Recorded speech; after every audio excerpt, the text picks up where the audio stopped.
Shalom saudara, welcome back to the darkness of Catholicism.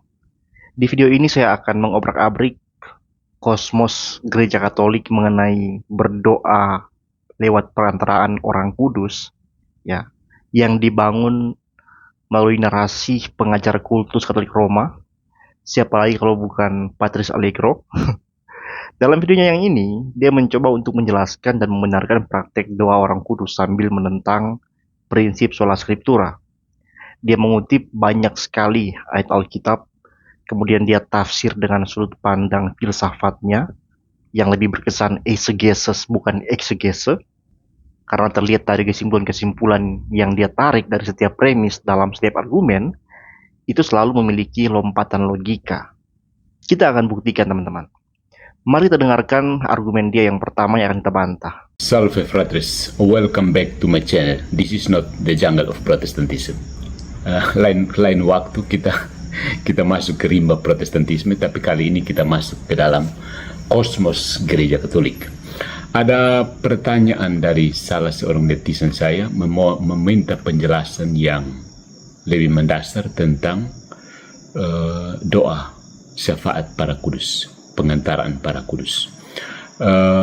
Sekedar bongkar-bongkar ayat belum begitu mendalam. Kenapa ayat ini ditafsirkan sebagai itu yang lebih penting. Karena itu saya mengajak kita untuk sedikit membahas mengapa kita meminta doa orang kudus. Ini adalah penjelasan dari segi logika dan metafisika. Ya. Nah, banyak saudara-saudari Kristen dari denominasi non-Katolik bertanya seperti ini. Mengapa orang Katolik berdoa kepada orang kudus? Bukankah hanya Yesus satu-satunya pengantara? Ya, pertanyaan ini sah dan penting. Maka, ya, ini permintaan kita kepada orang saudara-saudara kita non-Katolik. Izinkanlah kami memberi penjelasan, bukan sekedar dari kebiasaan devosional, tetapi dari dasar logika, kitab suci, dan metafisika iman Kristen itu sendiri. Yang pertama, tubuh Kristus tidak terbagi oleh kematian. Iman Kristen percaya bahwa gereja bukan hanya institusi manusiawi, tetapi tubuh rohani yang hidup, tubuh Kristus. Kristus adalah kepala, kita semua adalah anggotanya. 1 Korintus bab 12 ayat 12-27. Gereja terdiri dari 3 bagian. Yang bersiaran di dunia, militan, yang disucikan di aplikasi, suffragan, mereka yang menderita, dan yang mulia di surga, triumfan. Ketiganya tidak terputus oleh ruang dan waktu karena dipersatukan dalam Kristus yang hidup selamanya. Menolak syafaat orang kudus karena mereka sudah mati berarti mengasumsikan kematian sebagai pemisahan total. Padahal Yesus sendiri berkata, Ia bukan Allah orang mati, melainkan Allah orang hidup, sebab di hadapannya semua hidup. Lukas bab 20 ayat 38. Saudara-saudara, sekilas apa yang Allegro uraikan dalam poin pertama itu terdengar sangat rohani dan menyentuh. Tapi coba kita bedah secara teologis dan alkitabiah. Pertama, benar bahwa tubuh Kristus tidak terbagi atau terpisah oleh kematian. Semua orang percaya, baik yang hidup maupun yang telah meninggal dunia dalam Tuhan, tetap bersatu secara rohani dalam Kristus. Tapi apakah itu berarti kita boleh berkomunikasi dan meminta syafaat kepada mereka yang telah meninggal? Tentu tidak. Inilah lompatan logika dari Allegro yang pertama. Apakah karena semua orang percaya itu hidup di hadapan Allah, maka orang percaya yang masih hidup di bumi ini, di dunia ini, itu bisa berdoa kepada Allah melalui orang percaya yang sudah enggak hidup di dunia ini? Kan tidak. Bagaimana bisa kalau iya? Dari mana Allegro tarik kesimpulan itu? Teman-teman, ini bukan soal kita menyangkal bahwa mereka hidup di hadapan Allah, ya tidak. Tapi soal apakah kita diberi izin dan diberi akses oleh Allah untuk berinteraksi dengan mereka? Allegro mengutip pertama Korintus 12 ayat 12-27, yang mana memang itu berbicara tentang tubuh Kristus. Tetapi konteksnya sangat jelas. Paulus sedang berbicara kepada jemaat yang masih hidup di dunia kala itu, tentang bagaimana mereka saling melayani sebagai satu tubuh Kristus. Tidak ada indikasi dalam ayat itu yang membenarkan komunikasi dengan anggota tubuh yang sudah berpindah alam. Menggunakan ayat itu untuk membenarkan doa kepada Orang Kudus adalah bentuk penyimpangan konteks. Allegro melakukan yang namanya eisegesis, bukan exegesis. Allegro tidak menarik makna keluar dari teks, tapi memasukkan ide liar di kepala Allegro untuk dipaksa masuk ke dalam teks, alias pemerkosaan terhadap firman Allah. Kemudian, soal gereja militan, sufragan, dan triumfan. Ini bukan doktrin yang diajarkan oleh Yesus atau para rasul, teman-teman, melainkan konsep teologi skolastik Katolik abad pertengahan. Alkitab sendiri tidak pernah membagi umat Allah dalam 3 kategori seperti itu. Alkitab hanya mengenal 2 realitas, orang-orang yang masih hidup dan masih punya kesempatan bertobat, dan mereka yang sudah nggak hidup lagi di dunia ini, alias telah meninggal dunia. Ya, bahkan Ibrani 9:27 itu menegaskan, manusia ditetapkan untuk mati hanya 1 kali, dan sesudah itu dihakimi. Lalu bagaimana dengan kutipan dari Lukas 20 ayat 38, ketika Yesus berkata bahwa Allah adalah Allah orang hidup, bukan orang mati? Tentu benar, itu adalah argumen Kristus untuk membantah Saduki yang tidak percaya pada kebangkitan.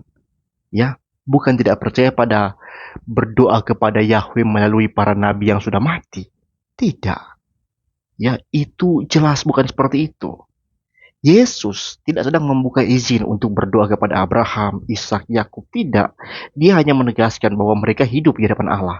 Bukan bahwa kita atau orang Saduki boleh berbicara atau berdoa kepada mereka. Yang lebih penting lagi, Alkitab melarang keras setiap usaha berkomunikasi dengan orang mati. Tidak ada pengecualian, teman-teman. Bahkan jika itu dibungkus dengan istilah meminta syafaat dari Orang Kudus.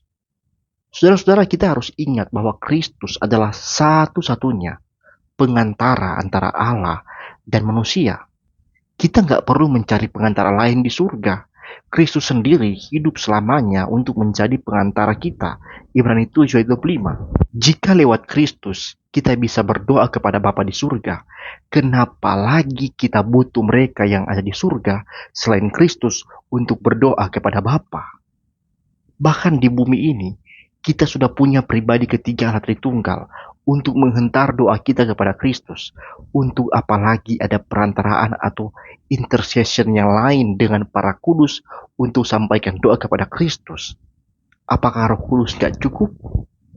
Meminta doa sesama yang masih hidup adalah sikap yang benar dan diajarkan secara eksplisit dalam kitab suci.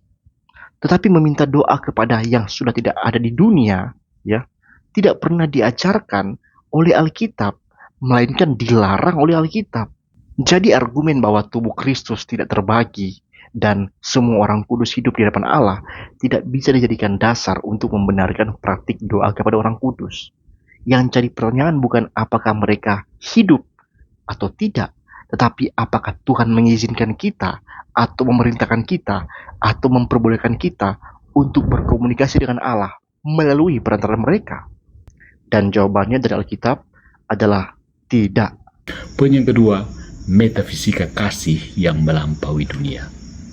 Dalam teologi klasik, khususnya yang dibangun oleh Santo Thomas Aquinas, jiwa yang bersatu dengan Allah dalam kemuliaan tidak kehilangan identitas dan kesadarannya. Sebaliknya, mereka menjadi lebih sempurna, lebih murni, dan lebih aktif dalam kasih. Cinta tidak berakhir dengan kematian. 1 Korintus bab 13 ayat 8 menegaskan kasih tidak berkesudahan. Maka para kudus yang sekarang hidup dalam terang kemuliaan Tuhan tetap mencintai kita, dan cinta sejati selalu menyatakan dirinya dalam bentuk konkret, doa, perhatian, dan syafaat. Nah, apakah kita menggantikan Kristus sebagai pengantara?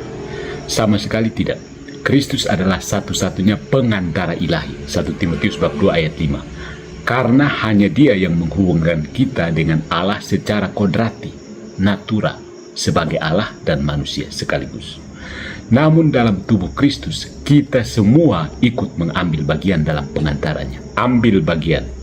Seperti ketika Rasul Paulus berkata, berdoalah satu dengan yang lain. Yakobus bab 5 ayat 16. Apakah ketika kita minta didoakan oleh sesama orang percaya, kita sedang menggantikan Kristus? Tentu saja tidak, kan? Kita justru sedang menghidupi kasih Kristus di dalam komunitas. Demikian juga, meminta doa orang kudus adalah meminta bantuan saudara-saudari kita yang sudah sampai di garis akhir dan menang. Bukan dalam arti penyelamat, tetapi sebagai pendoa yang lebih dekat dengan tahta anak domba. Nah, yang berikutnya, apakah mereka bisa mendengar kita? Tentu saja, bukan karena mereka maha tahu, tapi karena mereka hidup dalam terang Allah, dan Allah sendiri memperkenankan mereka mengetahui kebutuhan kita. Ini bukan mitos atau dongeng, tapi cerminan dari keyakinan bahwa dalam kemuliaan Tuhan, jiwa manusia tidak menjadi pasif, tetapi sepenuhnya aktif secara spiritual. Kitab Wahyu bab 5 ayat 8 menunjukkan para tua-tua di surga membawa doa-doa umat kudus seperti dupa di hadapan Allah. Ini adalah gambaran liturgi surgawi yang mendalam, bahwa para kudus bukanlah penghalang, melainkan jembatan doa.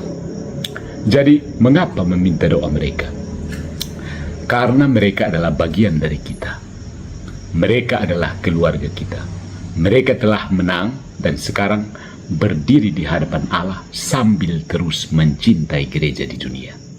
Mengabaikan mereka bukanlah tanda kesetiaan kepada Kristus, melainkan lupa bahwa kasih Kristus tidak mengenal batas ruang dan waktu. Dan bukankah lebih indah jika kita memiliki pasukan doa surgawi yang mendukung kita di tengah perjuangan dunia ini? Jadi sebagai penutup, itu kasih yang tidak pernah mati, tidak ada matinya, soal mati-mati. Iman Katolik tidak mengajarkan menyembah orang kudus, no. Kami, orang Katolik, tidak berdoa kepada mereka dalam arti menyembah.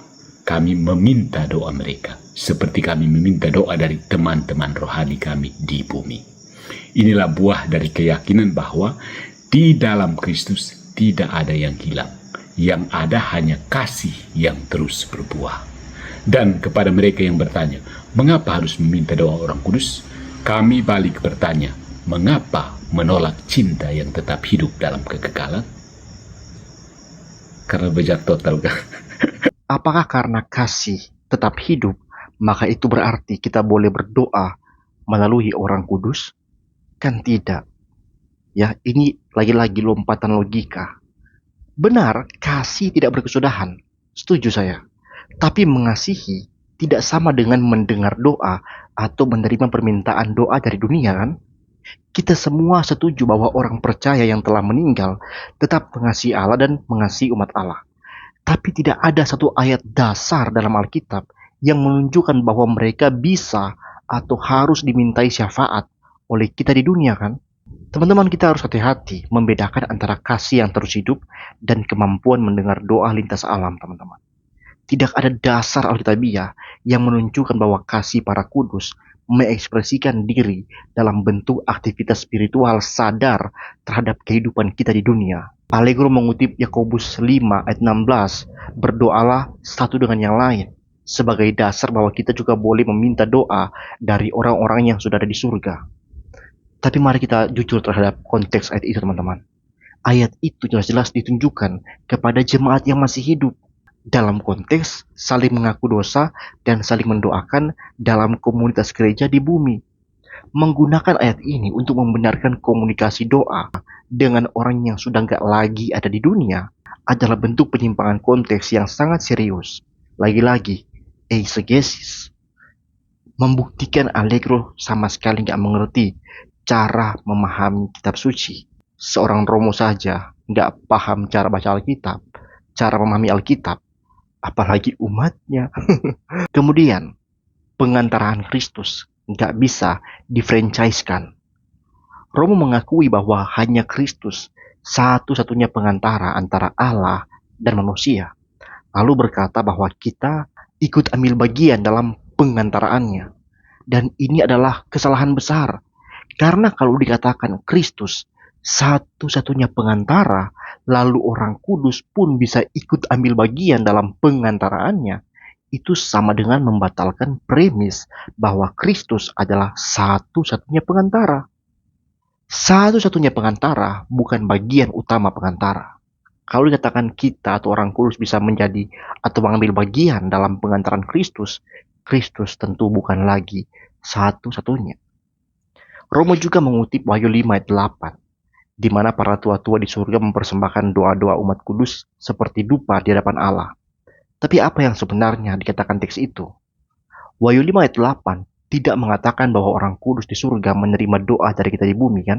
Wahyu 5 ayat 8 menggambarkan bagaimana Kristus yang ada di surga menerima doa orang-orang yang percaya dari bumi yang naik kepadanya seperti asap dupa yang wangi. Teks itu sama sekali kayak berbicara mengenai orang percaya di surga menerima doa dari orang percaya di bumi. Nggak ada. Baca Alkitab baik-baik ya Romo. Lalu, apakah orang percaya yang ada di surga bisa mendengar kita? Sebenarnya pertanyaannya bukan bisa atau tidak, tapi apakah kita diizinkan berdoa lewat mereka atau tidak? Argumen bahwa para kudus bisa mendengar kita karena mereka hidup dalam terang Allah adalah asumsi metafisik tanpa dasar wahyu. Bisa aja Allah membuat segala sesuatu mungkin, tapi bukan itu poinnya. Pertanyaannya adalah apakah Allah menyatakan atau memerintahkan hal itu dalam firman-Nya? Jawabannya malah Allah melarang itu. Kan jelas dalam Ulangan 18 ayat 10-11 menyebut bahwa pemanggilan arwah dan praktik yang mirip adalah kekejian bagi Tuhan. Kalau kalian menyebut nama orang yang nggak ada di sekitar kalian, tapi kalian mendengar roh mereka mendengar kalian, atau doa kalian menggunakan nama mereka sampai kepada mereka, itu apalagi namanya kalau bukan interaksi dengan arwah. Itu adalah kekejian bagi Tuhan. Mengklaim bahwa mereka bisa mendengar karena mereka dekat dengan Allah adalah argumen spekulatif, seperti menambahkan teknologi komunikasi surgawi ke dalam sistem iman kita, dan itu nggak diajarkan oleh Alkitab. Allegro bertanya, mengapa menolak cinta yang tetap hidup dalam kekekalan? Jawabannya karena cinta tidak mengharuskan komunikasi antar alam. Retorika Allegro pada poin ini menyentuh emosi, tapi lemah secara teologis. Menolak berdoa kepada orang kudus bukan berarti menolak cinta yang kekal. Kita tidak berkata bahwa kasih itu mati, tapi kita menolak menyalahgunakan kasih itu sebagai pembenaran untuk praktik yang ditentang oleh kitab suci. Dan justru karena kasih itu suci dan abadi, kita menjaga kemurnian penyembahan dan doa kita hanya kepada Allah saja. Jadi di poin ini, lagi-lagi Allegro mencoba untuk membungkus praktik berdoa atau meminta kepada Allah lewat orang kudus dalam istilah kasih, metafisika, dan partisipasi tubuh Kristus. Semua argumen itu tidak punya fondasi dari ajaran Kristus dan rasul-rasul. Bahkan dari Perjanjian Lama nggak ada. Tidak ada praktik dari para rasul berdoa kepada para nabi dan sebagainya. Bahkan meminta doa kepada orang-orang kudus bukanlah warisan para nabi, bukan ajaran Kristus, dan bukan praktik gereja mula-mula. Itu muncul dari spekulasi filosofis dan mistik, bukan wahyu Allah. Kekristenan tidak menolak cinta, teman-teman. Kekristenan menolak doa kepada arwah-arwah yang tidak punya wujud fisik selain Tuhan itu sendiri. Allah adalah roh, dan barang siapa menyembah Dia harus menyembah Dia dalam roh dan kebenaran. Kita nggak perlu roh-roh yang lain untuk berdoa. Kita hanya perlu Roh Kudus berdoa kepada Bapa dalam nama Yesus. Bahkan Yesus mengajarkan langsung, ya, jika kamu berdoa, berdoalah demikian, Bapa kami yang di surga. Bukan Maria kami, Yusuf kami, atau santo siapapun itu. Tidak ada itu ajaran begitu. Oke, itu poin yang kedua. Mari dengarkan poin yang ketiga. Jadi untuk mereka yang sola scriptura, ini kesempatan. Bagi Anda yang memegang prinsip sola scriptura, kita akan elaborasi beberapa ayat, ya, dengan pendekatan yang konsisten dalam logika kitab suci, menunjukkan bahwa prinsip sola scriptura tidak meniadakan intersesio sanctorum, syafaat orang kudus, dan menantang para penganut sola scriptura untuk membaca kitab suci dalam totalitas, bukan selektif dan atomistik, terpisah-pisah. Jadi, apakah Alkitab mendukung doa kepada orang kudus? Yang pertama, Allah adalah Allah orang hidup, bukan orang mati. Markus bab 12 ayat 26-27. Ia bukan Allah orang mati, melainkan Allah orang hidup. Kamu benar-benar sesat. Yesus mengoreksi pemikiran Saduki yang menolak kebangkitan dan kehidupan sesudah mati. Di sini, Yesus dengan tegas mengajarkan bahwa Abraham, Ishak, dan Yakub meski telah wafat secara fisik, tetap hidup di hadapan Allah. Maka, dasar dari intercession orang kudus, mereka hidup, bukan mati.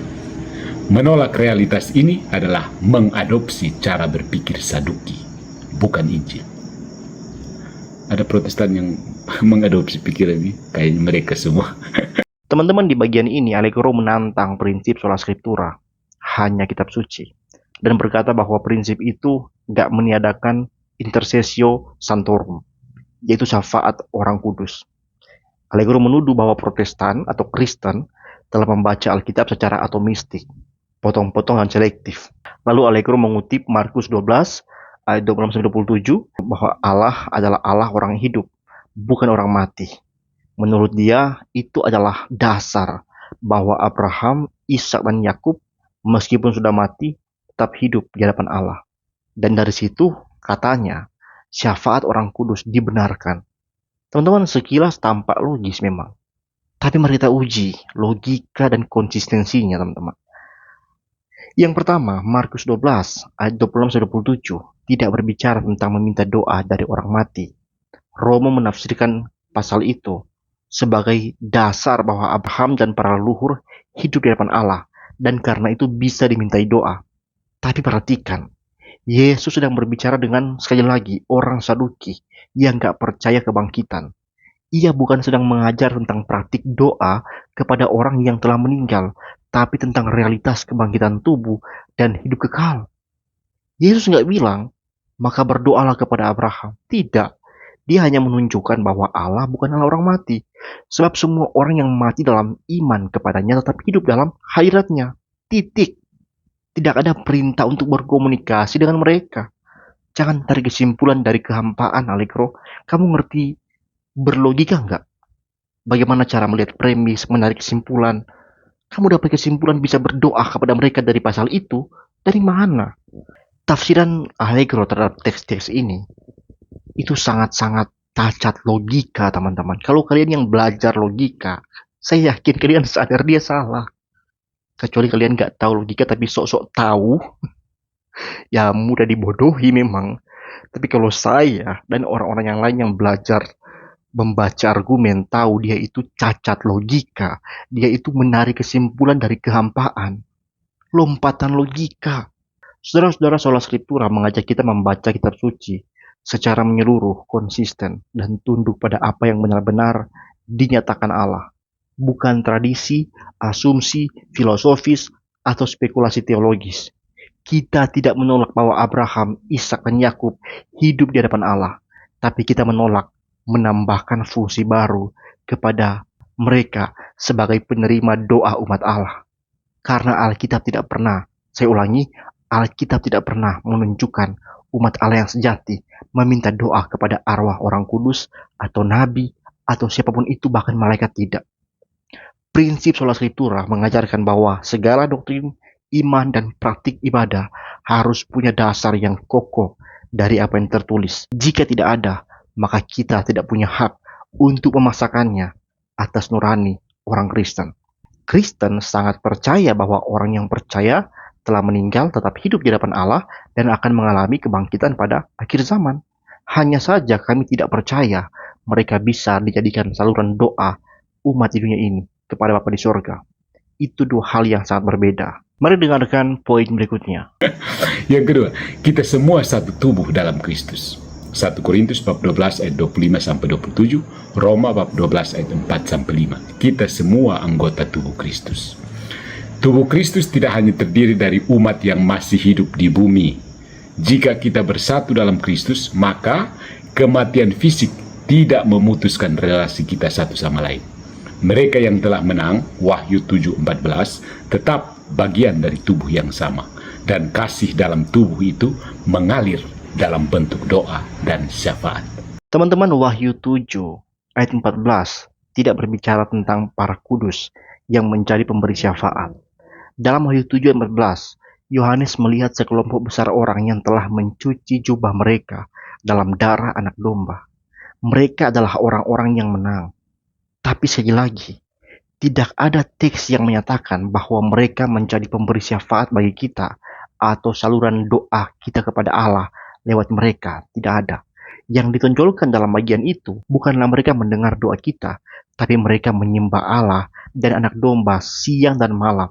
Ya, fokus mereka adalah kepada Allah, bukan kepada kita. Bahkan seluruh penyembahan di dalam kitab Wahyu menggambarkan Allah sebagai pusat segala perhatian dan penyembahan, bukan manusia. Walaupun manusia itu sudah dimuliakan, tetap Allah yang jadi pusat. Fungsi saling mendoakan dalam tubuh Kristus hanya diajarkan antar umat yang masih hidup di bumi saja lagi. Ketika Alkitab berkata berdoalah seorang akan yang lain dalam Yakobus 5 ayat 16, atau tolong menolonglah menanggung bebanmu dalam Galatia 6 ayat 2, itu semua berbicara tentang interaksi antara orang percaya yang masih hidup di dunia. Tidak ada satupun bagian Alkitab yang mengajarkan atau mencontohkan bahwa orang yang percaya yang masih hidup di bumi ini, di dunia ini, bisa meminta pertolongan rohani kepada mereka yang telah meninggal. Bahaya jika karena kita satu tubuh, maka kita boleh minta syafaat kepada orang-orang percaya yang sudah meninggal. Karena dengan begitu, kita akan membuka celah besar bagi segala bentuk praktik mediasi spiritual yang tak pernah diajarkan, bahkan ditentang oleh Yesus maupun para rasul dan para nabi. Dan bahaya ini bisa menjadi batu loncatan kepada bahaya spiritisme, nekromansi, dan komunikasi dengan dunia arwah. Semua yang dengan jelas dilarang dalam hukum Taurat dan prinsip Alkitab. Kesatuan tubuh Kristus tidak boleh disalahgunakan untuk mengaburkan batas antara penyembahan sejati dan penyembahan yang tak terlihat. Sebab apa bedanya memanjatkan permohonan dengan berseru kepada nama roh orang yang sudah meninggal jika esensinya adalah percaya, mereka mendengar, mereka peduli, dan mereka bisa bertindak. Jadi benar, tubuh Kristus adalah satu, tetapi kita tidak boleh melampaui batas yang Kristus sendiri telah tetapkan. Kita adalah satu tubuh bukan untuk saling menggantikan posisi Kristus sebagai pengantara, bukan untuk memohon kepada yang telah berpulang, melainkan untuk saling mendorong supaya kita semua datang pada Kristus.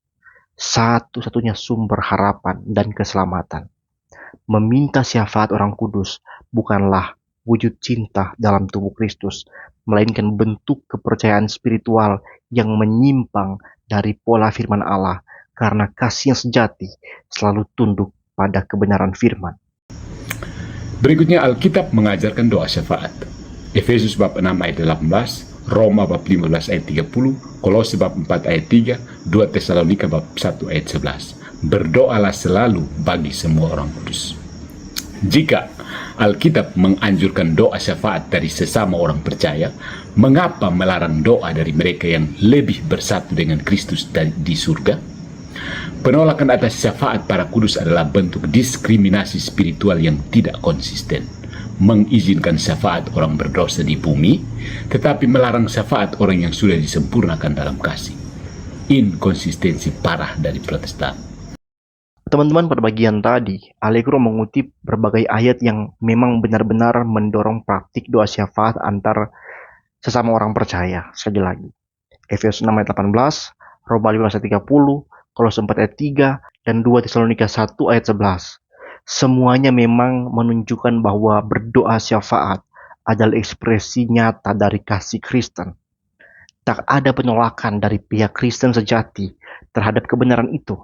Tapi Allegro lalu melompat pada kesimpulan yang tidak pernah diajarkan dalam Alkitab, bahwa jika doa syafaat dari orang percaya di bumi dianjurkan, maka harusnya doa syafaat dari orang kudus di sorga juga boleh diminta. Lompat terus Allegro, ya. Allegro bahkan menyebut hal ini sebagai diskriminasi spiritual yang inkonsisten. Padahal jelas Alkitab mengajarkan syafaat, tapi dalam batas komunitas yang interaktif, saling mendoakan sesama orang hidup yang masih ada di dunia ini, bukan antara orang hidup yang ada di dunia ini dan antara orang hidup yang gak ada di dunia ini, ya. Maksudnya itu sudah jadi roh mereka. Teman-teman, memang Alkitab itu penuh dengan seruan untuk mendoakan sesama. Tapi semua itu adalah doa-doa antara orang percaya yang masih hidup, masih punya fisik ini semua ini, yang dapat saling berkomunikasi secara langsung. Rasul Paulus nggak pernah menyuruh jemaat Roma atau Efesus untuk meminta doa kepada Stefanus yang sudah mati martir itu, atau kepada Elia, kepada Musa yang bahkan menampakkan diri ya bersama dengan Yesus itu. Mana ada Rasul berdoalah kepada Musa, mintalah kepada Elia di sorga, berserulah kepada Stefanus. Nggak ada begitu, nggak ada. Astaga, aku gemes. Teman-teman, nggak ada satupun teladan dari para rasul yang melakukan itu. Tidak ada.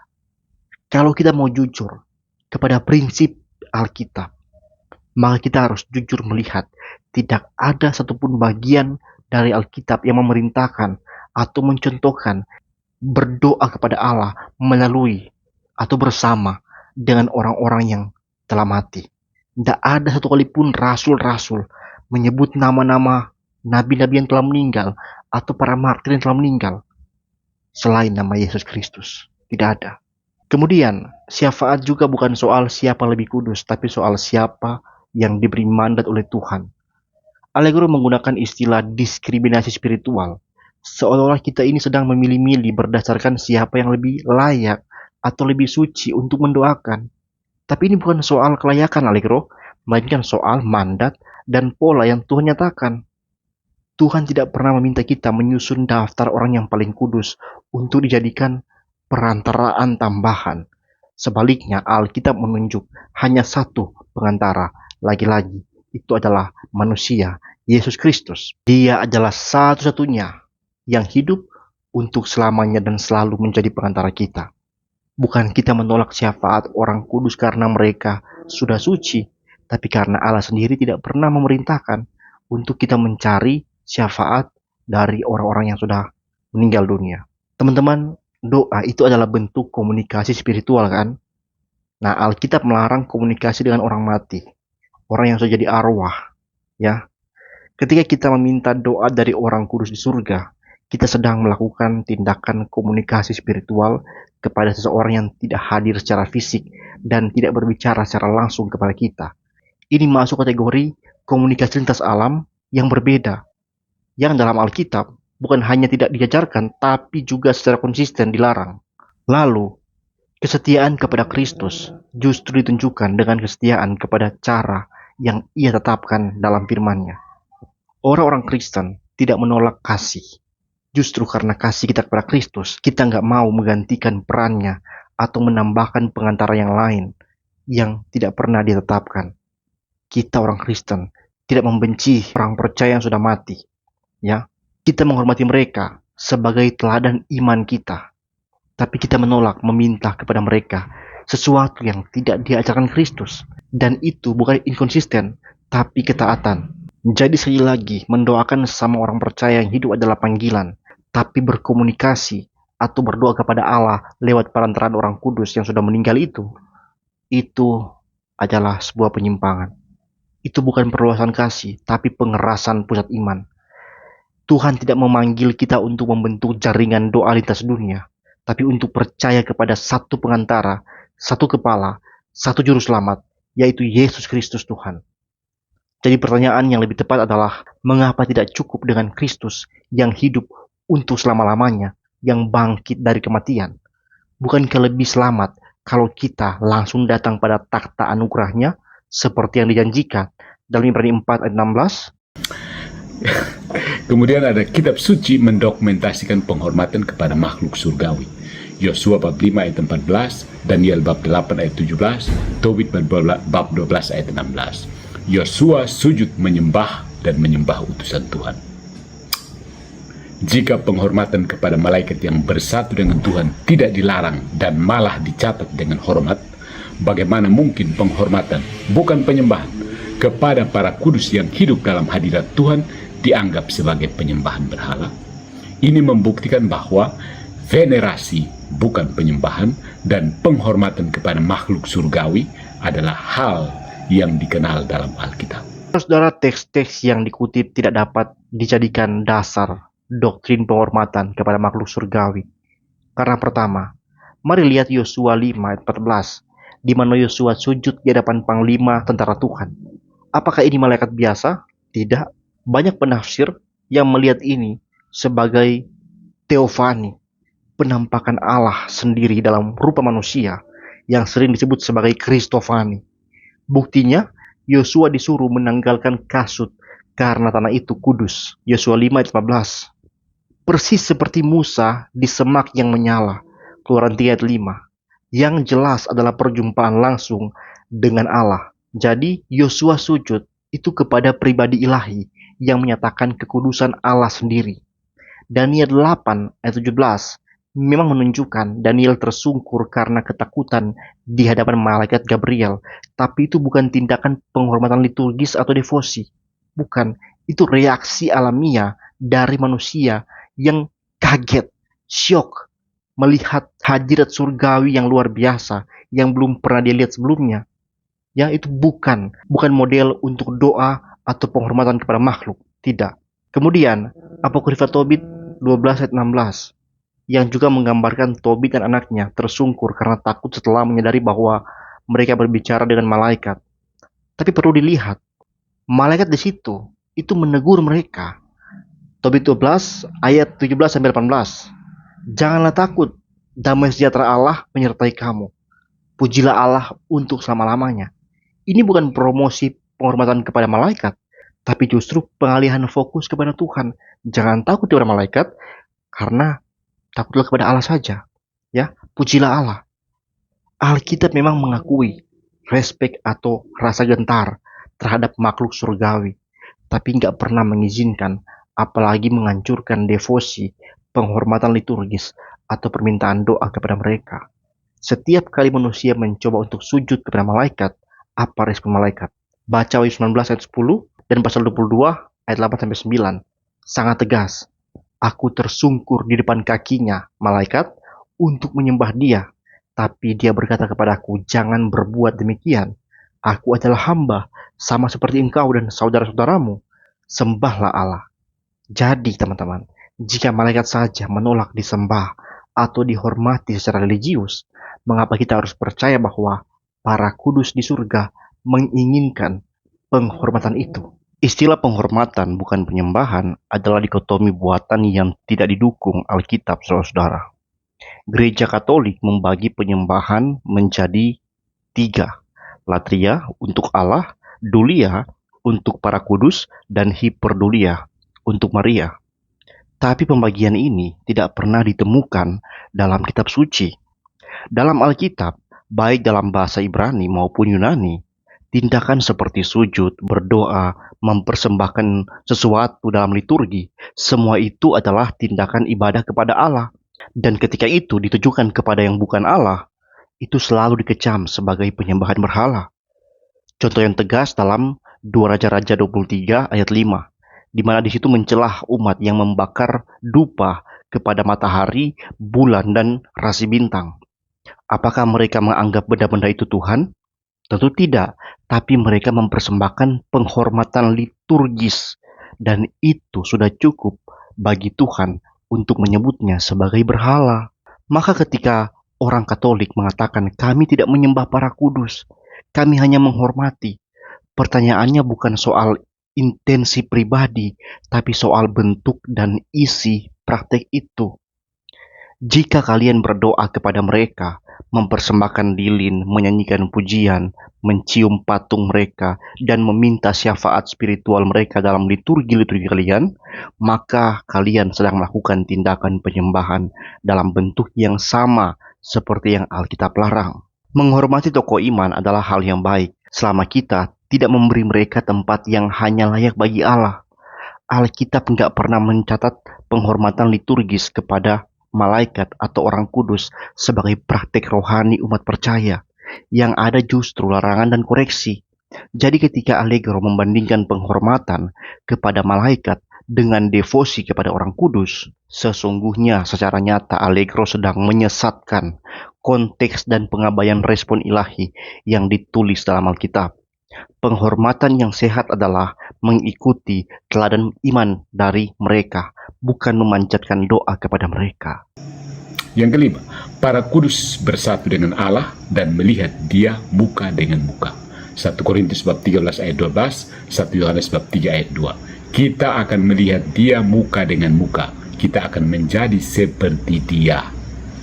Jika para kudus sudah melihat Allah muka dengan muka, mereka tentu mampu mendoakan kita dengan lebih sempurna dan sesuai dengan kehendak Allah. Inilah alasan mengapa syafaat mereka lebih kuat daripada pendeta-pendeta di luar sana dan tidak bertentangan dengan Kristus. Orang kudus, ya. Melihat Allah tidak otomatis menjadikan seseorang saluran doa bagi manusia di bumi. Ayat-ayat yang dikutip, baik 1 Korintus 13 ayat 12 maupun 1 Yohanes 3 ayat 2, memang berbicara tentang kemuliaan eskatologis, yaitu bahwa orang yang percaya kelak akan melihat Tuhan muka dengan muka dan menjadi serupa dengan Kristus. Tapi tidak satupun dari ayat-ayat itu menyebut atau menyiratkan bahwa mereka kemudian berfungsi sebagai perantara doa dari bumi ke surga. Alkitab mengajarkan bahwa melihat Allah adalah tujuan akhir umat tebusan, bukan fungsi baru sebagai mediator doa. Bahkan ketika Musa dan Elia muncul dalam transfigurasi Yesus, dalam Markus 9, tidak ada interaksi antara mereka dan para murid. Tidak ada petunjuk bahwa mereka menjadi pengantara doa.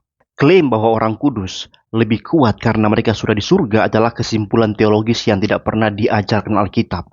Justru yang Alkitab tekankan berulang kali adalah bahwa kita datang langsung kepada Allah melalui Kristus, bukan melalui makhluk surgawi manapun itu. Contoh yang jelas, sebab itu marilah kita dengan penuh keberanian menghampiri takhta kasih karunia. Ibrani 4 ayat 16. Kita mempunyai seorang pengantara pada Bapa, yaitu Yesus Kristus yang adil. 1 Yohanes 2 ayat 1. Seorang pengantara. Apa artinya seorang pengantara? Jika kita punya akses langsung ke takhta Allah melalui seorang pengantara yaitu Kristus, mengapa kita harus beralih kepada perantaraan lain yang tidak pernah diperintahkan oleh Kristus ataupun para rasul atau para nabi? Klaim bahwa doa para kudus lebih efektif justru melemahkan sufisiensi dan eksklusivitas Kristus sebagai satu-satunya pengantara. Itu adalah tambahan manusia terhadap fondasi ilahi. Tidak ada dasar dalam kitab suci bahwa para kudus mengetahui doa-doa kita. Argumen Allegro bergantung pada asumsi bahwa karena mereka melihat Allah muka dengan muka, maka mereka tahu apa yang terjadi di bumi. Itu kesimpulan bagaimana? Itu argumentasi bagaimana itu? Allegro, kamu benar-benar belajar logi atau tidak? Atau kamu ini hanya jago bikin prompt di ChatGPT untuk membaca logika orang? Kesimpulan seperti itu, Allegro, adalah asumsi teologis, bukan ajaran kitab suci, tidak eksplisit maupun implisit. Dalam Yesaya 63 ayat 16, orang percaya berseru, Abraham tidak mengenal kami dan Israel tidak mengakui kami. Artinya, para tokoh iman besar pun tidak mengetahui aktivitas dan keadaan orang-orang di bumi.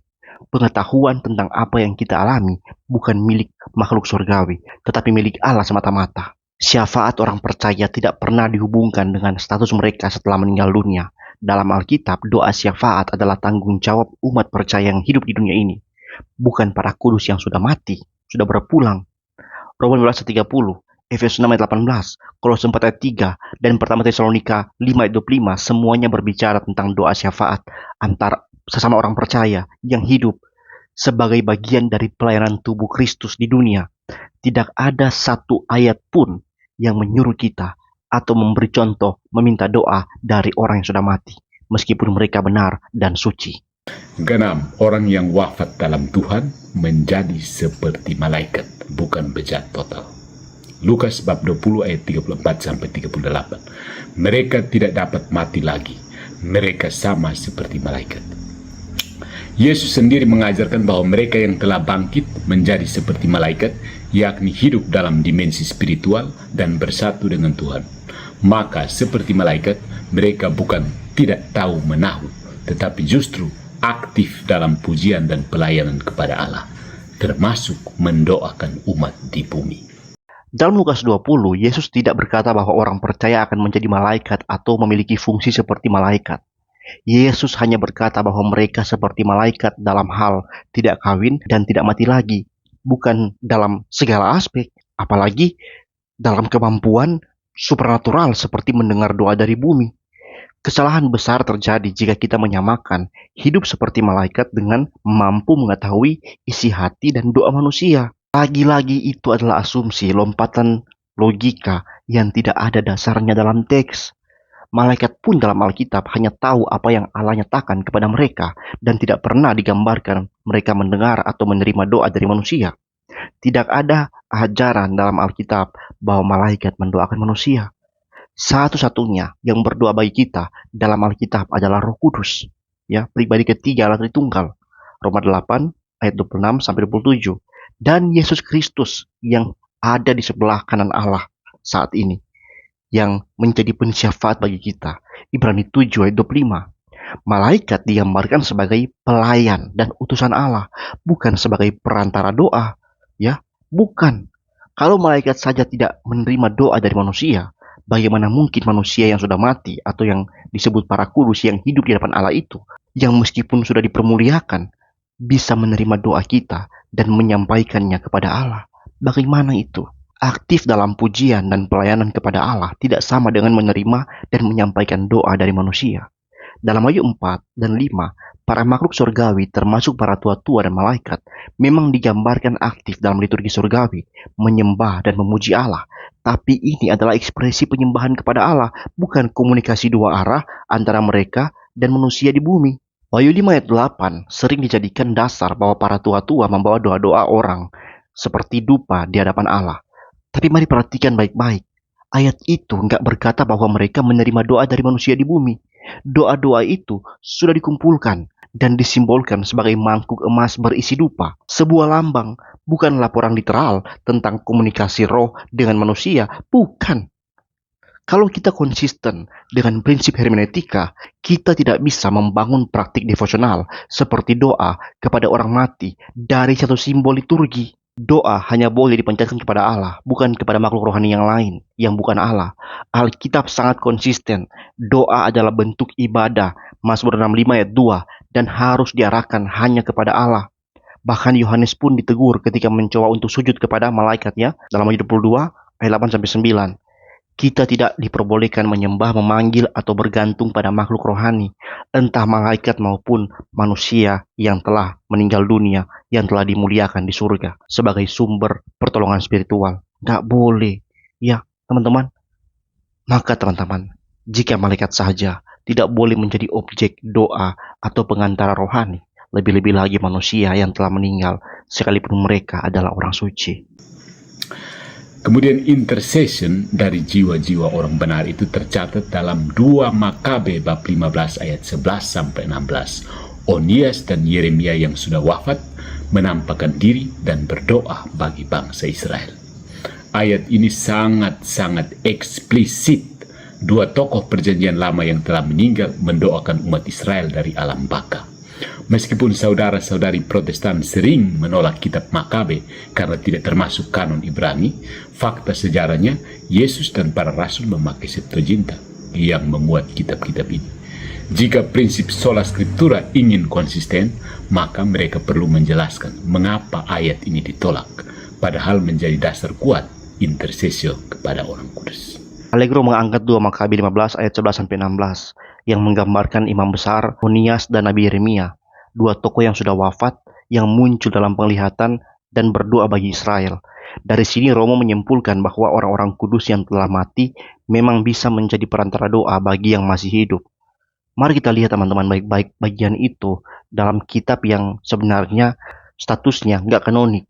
Kitab Makabe tidak termasuk dalam kanon Ibrani atau Tanak yang diakui oleh komunitas Yahudi tempat di mana Yesus berada. Sebaliknya, kitab ini muncul dalam kanon Yunani Septuaginta yang lebih luas, dan bahkan dalam versi Katolik pun baru diteguhkan secara resmi sebagai kitab suci pada Konsili Trente, sudah lebih dari 1500 tahun setelah Yesus. Kalau Allegro berkata, kalau mau konsisten dengan sola scriptura harus terima Makabe, itu adalah pemutarbalikan prinsip Allegro. Justru karena sola scriptura mengacu hanya pada kitab-kitab yang benar-benar diilhamkan, maka kita tidak boleh menjadikan kitab-kitab Deuterokanonika sebagai dasar doktrin, apalagi praktik devosional seperti doa kepada para kudus. Sesuatu yang sangat serius dan rawan dalam penyimpangan. Lagi pula, isi 2 Makabe 15 bukan ajaran normatif, melainkan catatan sejarah, ya, bersifat naratif. Anggap saja ya, kita ini menerima 2 Makabe ini sebagai teks sejarah. Pertanyaannya, apakah penglihatan Yudas Makabe itu adalah preskripsi ilahi atau hanya narasi pengalaman? Di sana yang ditulis adalah penglihatan dari seorang tokoh perang, bukan perintah dari Tuhan. Kemudian Yeremia dan Onias tidak menerima doa dari Yudas.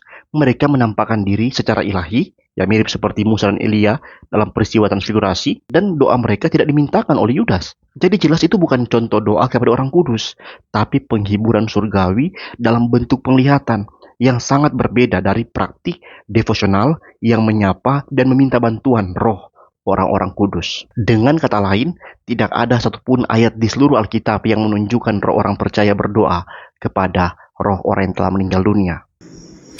Kemudian syafaat para kudus di hadapan Allah, intercession. Wahyu bab 8 ayat 3-4 dan Yeremia bab 15 ayat 1. Dupa adalah doa-doa orang kudus. Kitab Wahyu memperlihatkan realitas surgawi. Para kudus menyampaikan doa-doa ke hadapan Allah seperti dupa. Ini bukan metafora kosong, tetapi visi liturgis. Surga adalah tempat doa-doa dari bumi dinaikkan lewat perantaraan surgawi. Bahkan Yeremia dan Musa disebut sebagai pendoa syafaat, termasuk dalam konteks intervensi bagi umat yang berdosa.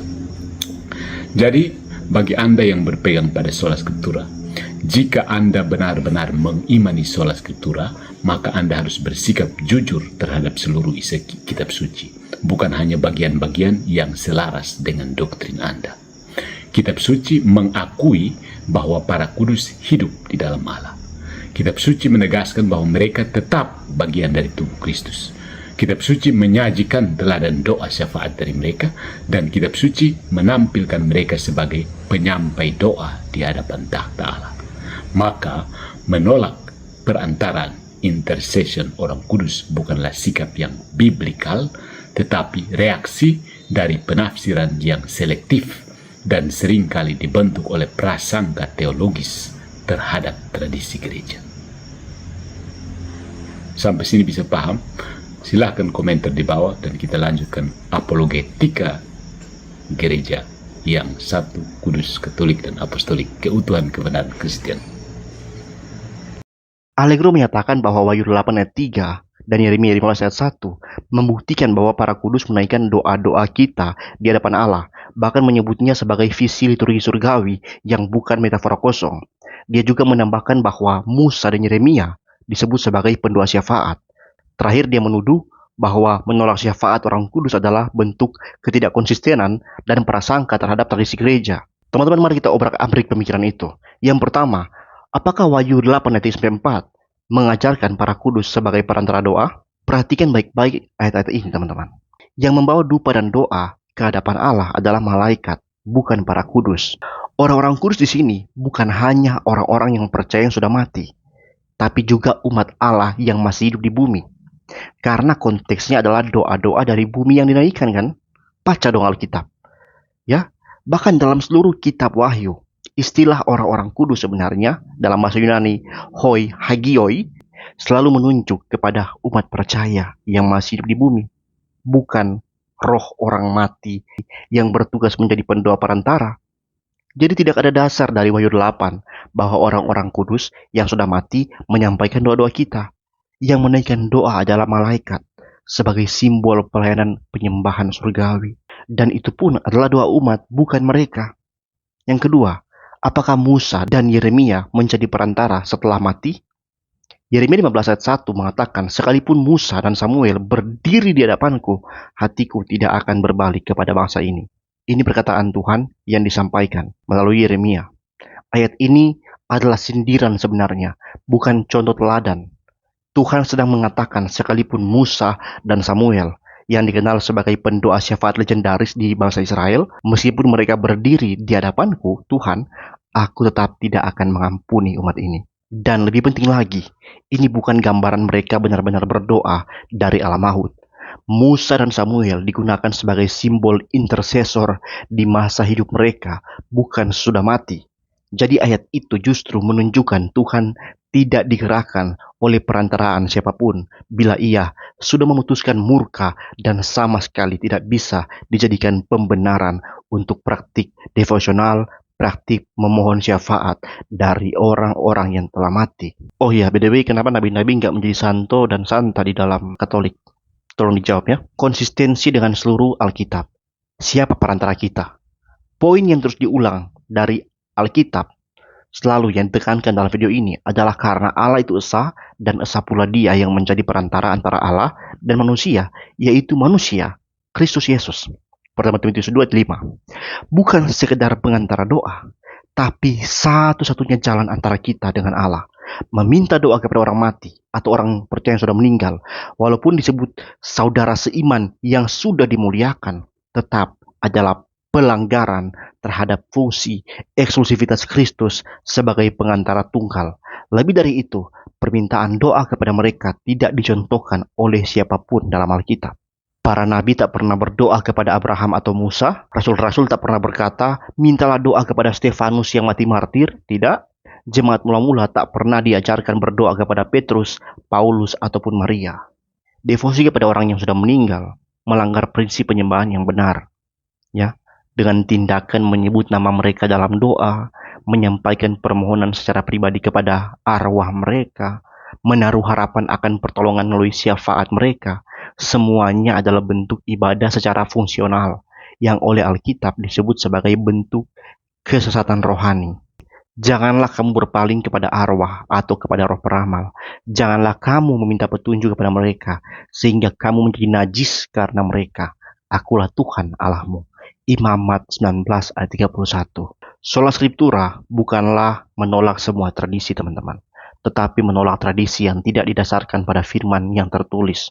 Menuduh Protestan hanya membaca ayat yang cocok adalah tuduhan yang salah arah, karena justru doktrin doa kepada orang kudus tidak punya satu ayat eksplisit maupun implisit yang mendukungnya.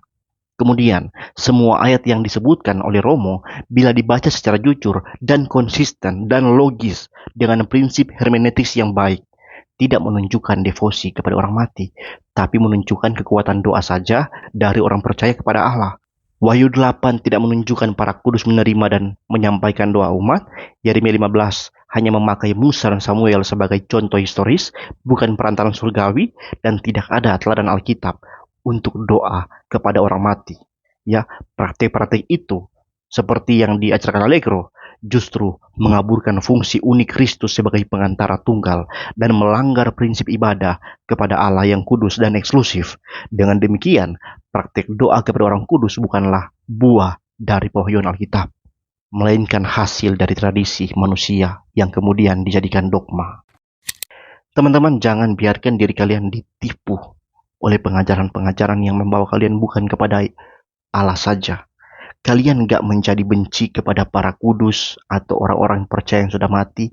Kalian gak menghina mereka. Kalian gak membuat mereka sakit hati kalau kalian hanya berdoa dalam nama Yesus dan tidak dalam nama mereka. Kasih kalian kepada mereka yang sudah meninggal tidak menjadi berkurang hanya karena kalian tidak berdoa dalam nama mereka atau melalui mereka. Paham ya? Paham? Malah dengan kesetiaan kepada Kristus, berdoa hanya di dalam nama Yesus, berdoa kepada Allah hanya melalui perantaraan Kristus, itu semua membuktikan kalian mengasihi Allah dengan sungguh-sungguh. Dan jangan ditarik kesimpulan, oh berarti kalian gak cinta sama yang sudah meninggal, yang percaya. Bodoh sekali orang Katolik, bodoh sekali kalau menarik kesimpulan seperti itu. Pakai logika, belajar membuat premis, menarik kesimpulan, belajar semua itu. Jangan terus-menerus jadi orang bodoh.